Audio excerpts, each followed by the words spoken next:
আসসালামু আলাইকুম রাহমাতুল্লাহ। জনতার খবর চ্যানেল হতে কিছু কথা বলার জন্য একটি ভিডিও বানাতে বসলাম। ভিডিওটা যারা যারা দেখবেন সাবস্ক্রাইব করে দিবেন, লাইক করে দিবেন।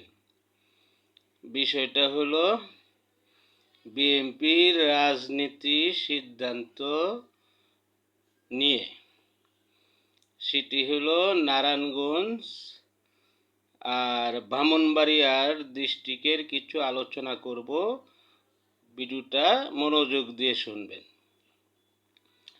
যেমন আমি নির্বাচনের আগেই বলেছিলাম ব্রাহ্মণবাড়িয়ার 2 আসন এবং নারায়ণগঞ্জের 4 আসনটি বিএনপির সিদ্ধান্তর কারণে হারাতে হবে। সেটি সত্যি হলো।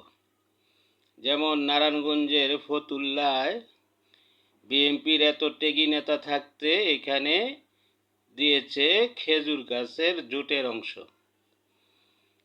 এই কারণে বলেছিলাম যে সিটটি হারাবে, সঠিকই হলো। এখানে যদি 90-এর দশকের যারা রাজনীতি করে বিএনপির তাদেরকে দিত তাইলে সিটটি বিএনপি নিশ্চিত পাইতো, কারণ এটা বিএনপির ঘাঁটি। তারপরে যদি জাকির খানেরকেও দিত এই নমিনেশনটা, বিপুল ভোটে জাকির খান পাশ করে বিএনপিকে উপহার দিতে পারত, কিন্তু সেটি হলো না। এবং ব্রাহ্মণবাড়িয়াতেও 2 আসনে রুমিন ফারহানার মতন একটি নেত্রীকে না দিয়ে দিল ওইখানেও জোটের প্রার্থী। সেটাও বিএনপি হারালো, কিন্তু রুমিন ফারহানাকে বলেছিলাম সে জিতে আসবে, সঠিকভাবে সে জিতে এসেছে।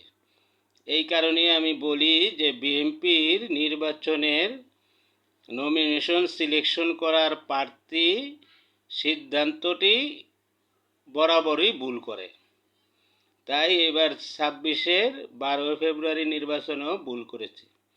এমন আরও অজস্র ডিস্ট্রিক্ট আছে। ভিডিওটা ভালো লাগলে শেয়ার করে দিবেন। আসসালামু আলাইকুম রাহমাতুল্লাহ।